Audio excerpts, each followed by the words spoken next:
Hi everyone, my name is Tyler and I'm here to help you get into your new 40k army. 40k as a hobby can be very expensive to get into, but my goal with this series is to help you get a full army going without having to break the bank. Before we dive into the list, let's talk about some basic rules that we're going to be using for the list building process here. Our first goal is going to be to keep it affordable and utilize box deals. For everything that we're going to be looking at today, we're going to be looking at it from an MSRP value from Games Workshop themselves. Now, I don't recommend buying everything MSRP from Games Workshop. Often, local hobby stores, eBay, Amazon, things of that nature will have much better deals for the kits that I'm about to show you. Our second goal is that we're going to be making the list in steps, starting at 500 points and working our way up to 1,000 points, 1,500 points, and 2,000 points. Our third rule is we're going to be avoiding Forge World and Finecast. Many Forge World models are often very pricey for the points that they provide you on the table, and the resin used can be hard to work with, especially for beginners. As far as Finecast goes, I just don't think that they're quite as high quality as the plastic models that you can get otherwise. Our fourth goal is to aim to make lists with decent competitive viability. We're going to be trying to make lists that can do well at casual tournaments, in your games with friends, or maybe even get you some wins at major tournaments.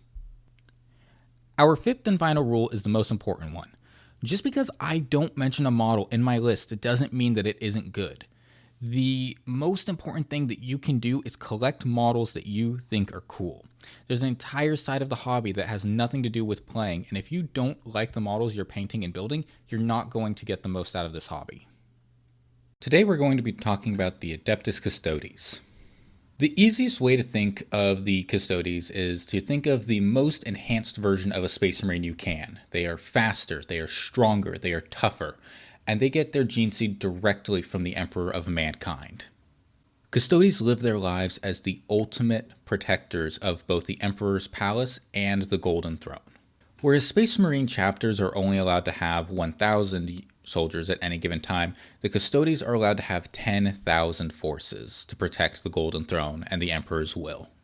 These 10,000 soldiers will often take part in something called the Blood Games, where they will try to infiltrate the Imperial Palace to look for weak spots in their defenses and try to thwart assassination attempts before they can even come into fruition.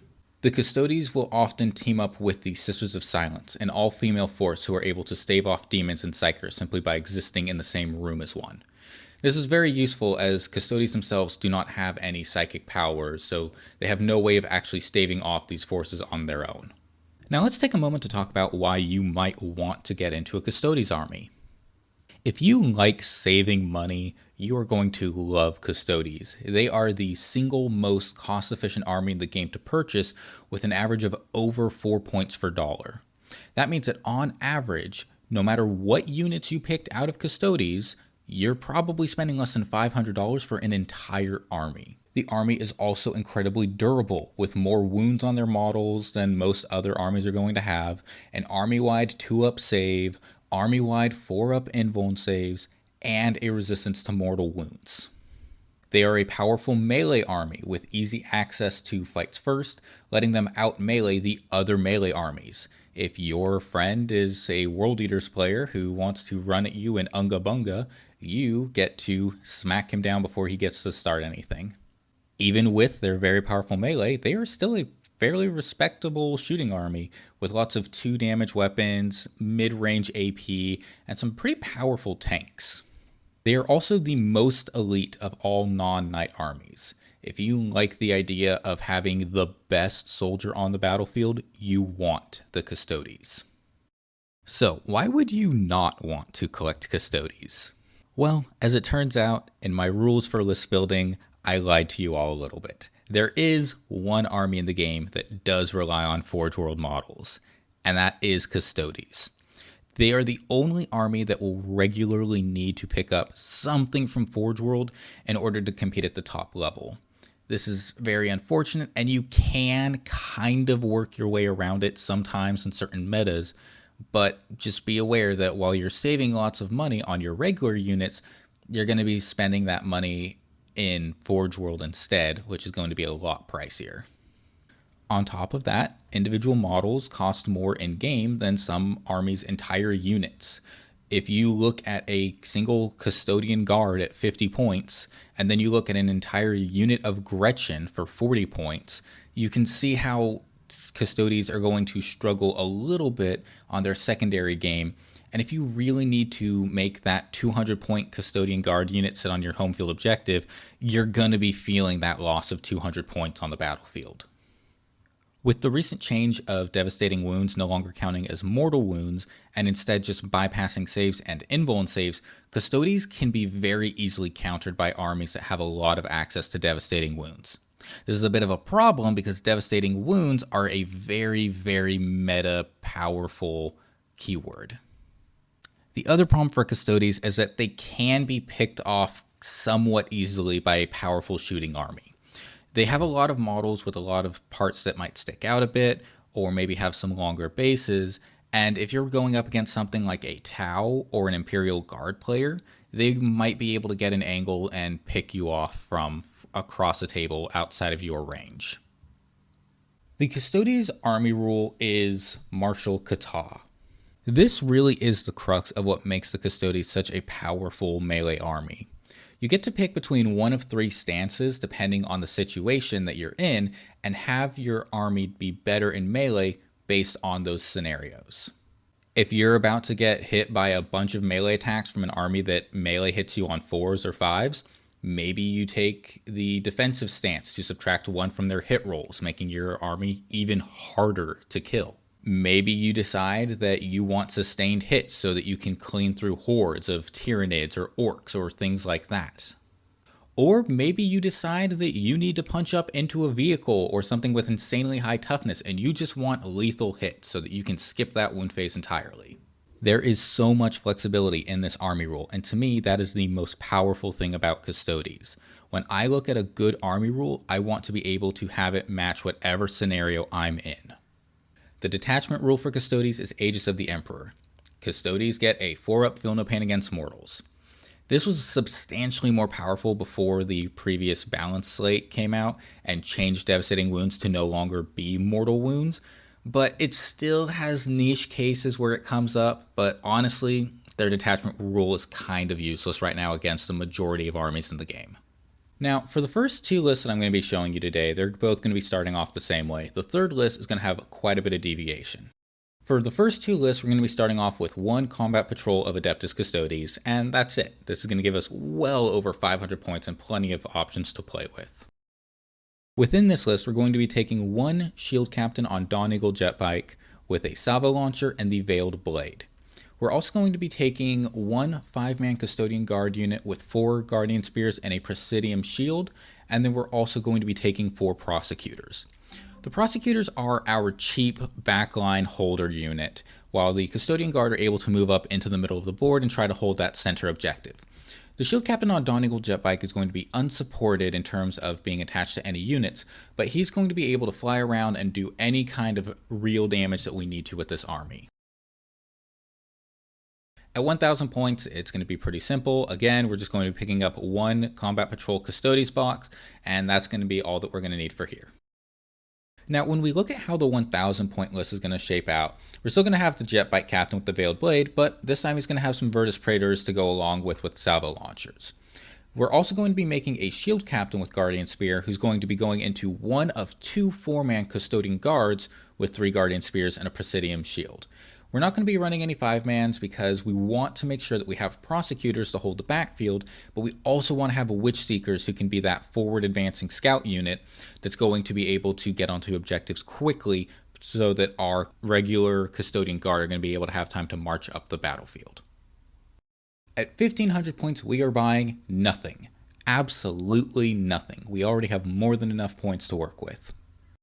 What we are going to be doing is we're going to be making a second Shield Captain with the Guardian Spear and giving him Ceaseless Hunter so that he can go with the other Custodian Guard unit. Then we're going to be bringing in a second unit of Prosecutors to act as an additional objective holder, a second unit of Witch Seekers to act as pre-game moving objective holders, and a 3-man unit of Virtus Praetors for the Jetbike Captain to be able to pair along with so that the 2-man can go along and do whatever side objective stuff they need to do. Now, at 2,000 points, you could go and pick up a third combat patrol of Custodes, and that would give you around 2,500 points of Custodes that you could play around with. As long as you like bikes, that's not too bad. The problem is that right now, the bikes really are not that good, and we're kind of running them begrudgingly almost. So instead, what we're going to do is we're going to be picking up 2 boxes of Alaris Custodians so that we can have some Terminator units in our army. This way, if the combat patrol winds up being a good deal for you in the future, you can go pick up a third one if you want, but we're going to be able to have a more diverse selection of units. Now, in order to make this 2,000 points work, what we're going to be doing is we're going to be making another jet bike captain with salvo launcher. We're going to be making the Alaris captain with a guardian spear. We're going to be making it so that we have 2 separate 2-man units of Virtus Praetors, and we're going to be making the Alaris custodians all have guardian spears. The second style of Custodes list that I'm going to have for you today is only going to be using 1 combat patrol. It's also going to have a much heavier focus on Witch Seekers and Sisters of Silence in general. What we're going to be doing in order to accomplish this is we're going to be picking up 1 Rhino, 1 Trajan Valoris, and 1 additional Sisters of Silence box. In this list, Trajan Valoris is going to do Trajan Valoris things, and he's going to be going with your Custodian Guard. The Jet Bike Captain is going with the Virtus Praetors. The Prosecutors are holding backfield objectives. But the big thing is the Anathema Psychona Rhino with Hunter Killer Missile is going to be able to take either 1 or both units of the Witch Seekers and be able to really protect them as they move up the field. This is going to give you a surprising amount of durability with mobility early on, as the Rhino is going to be able to keep all of the Witch Seekers safe, and based on what I was able to find, the Witch Seekers inside of the Psychona Rhino will give the Psychona Rhino the ability to pre-game move. At 1,500 points, we're just going to be picking up 2 boxes of Alaris Custodians, and that's really all we're going to need for this section. We really need these Alaris Custodians because we are lacking a severe amount of firepower with this army right now. The Alaris Custodians are going to kind of fill that gap for us by having the Alaris Captain with the Guardian Spear and Inspirational Exemplar going along with the Alaris Custodians and being able to really punch into those big meaty targets for us. At 2,000 points, what we're going to be doing is we're going to be picking up 2 more boxes of Alaris Custodians. But we're also going to dip into the Imperium as a whole and pick up 1 Calidus Assassin. Now, the 2 boxes of Alaris Custodians aren't going to be made into a 5-man with a second captain. Instead, we're going to be making a 3-man Custodian Alaris unit and a 2-man Alaris Custodian unit. These are going to be able to deep strike into different parts of the backfield in order to do objectives for you, such as potentially behind enemy lines or trying to investigate signals. We're going to be having the 2-man Alaris Custodian unit because we want to be able to save points for the Calidus Assassin, who will be able to forward deploy, has lone op to be a very annoying unit to deal with, but can also mid-game redeploy herself to be able to bounce around to all of those spots that you really need. But let's say that you're the type of player who doesn't like the Sisters of Silence, you think that they're lame, and you don't want bikes because you think bikes are bad. Well, what we're going to do for you then is we're going to be picking up 1 Trajan Valoris, 1 Custodian Guard unit, and 1 Calidus Assassin. This list is going to be pretty self-explanatory. The Custodian Guards are going to have Guardian Spears, Presidium Shields, and a Trajan Valoris, and then the Calidus Assassin is just going to be on her own, being lone op and being annoying. You don't really have anything to hold a backfield objective with this, as I do think that your army does want some Sisters of Silence in it just to be able to enable the rest of your army even better while making sure you're able to score primary. But if you really don't want any of those models, this is kind of the best way to move in that direction. Now, moving this list up to 1,000 points, we're going to be picking up 1 box of Alaris Custodians, and we're going to be picking up 1 box of Custodian Wardens. The Custodian Wardens overall are a little bit better at holding Trajan Valoris, as they're able to reduce the chance to be wounded as long as they have a character in their unit. The Custodian Guards are a bit more of the offensive choice if you really decide that you want that, but you do have some flexibility here to pick between the 2 of them depending on what you want. The Alaris Custodians are all going to be in 1 unit with their Guardian Spears, able to deep strike and do whatever they want. Now, as we move into 1500 points, what we're going to be doing is we're going to be picking up one Blade Champion, and we're going to be picking up one additional box of Custodian Wardens. Because the Blade Champion is such a more aggressive choice for a character leader, we're going to be giving him the Veiled Blade and sending him with the Custodian Guards with their Guardian Spears, Presidium Shield, and a Vexilla so that he can get the extra rerolls, as well as just be able to have that good supporting unit with him. Trajan Valoris and the Shield Captain with Guardian Spear and Inspirational Exemplar can either go with the 5-man Custodian Wardens or the 4-man Custodian Wardens, just depends on what you're feeling like for that particular game. The decision doesn't make that huge of a difference. The biggest thing is just making sure that all 3 of these units are going to be able to have supporting characters, so we want to make sure that the 5th Custodian Warden is turned into that Shield Captain. As we round the list out at 2,000 points, we're going to be picking up 2 more boxes of Custodian Guard, and that's really going to round everything out for us. The only change that you're really going to see here at this point is you're going to be seeing 3 5-man units of Custodian Guards with Guardian Spears, 1 Presidium Shield, and a Vexilla. Nothing else is really changing here. You can move the characters around in whatever way that you want.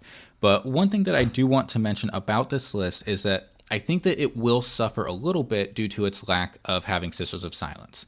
If you are okay with picking up 1 box of Sisters of Silence, even though it is extremely cost inefficient, you'll have a substantially stronger army by being able to have 1 Prosecutor unit instead of a 5th Custodian Guard in one of these squads. It's still going to keep your price well under $600, but just be aware that the Sisters of Silence, picking them up on their own, is the most expensive part of this army. And those are the 3 main Custodes lists that I have for you today. Now, when we look at the tiering for Custodes, they're going to easily slot into that less than $600 tier. I was actually able to put together a Custodes army for only $380 using 1 box of Alaris Terminators and 2 boxes of the Combat Patrol. The problem with that list is that it required using a lot of units that were just simply not worth it, and it would make your army too weak for me to be able to bring it forward in good faith and say, hey, you should build this as your army. But that's everything that I have for you today. If you are looking to get into 40k for as cheap as possible, Custodes are the #1 route that will always be suggested to you. If you're able to get sales discounts on anything here, you could potentially get your army in for close to $300, which is just ludicrous when we look at the cost of some of the other armies that we've looked at so far in this series. Thank you for watching, and make sure to keep an eye out for the community polls where we decide which faction will be voted on next. And have a great rest of your day.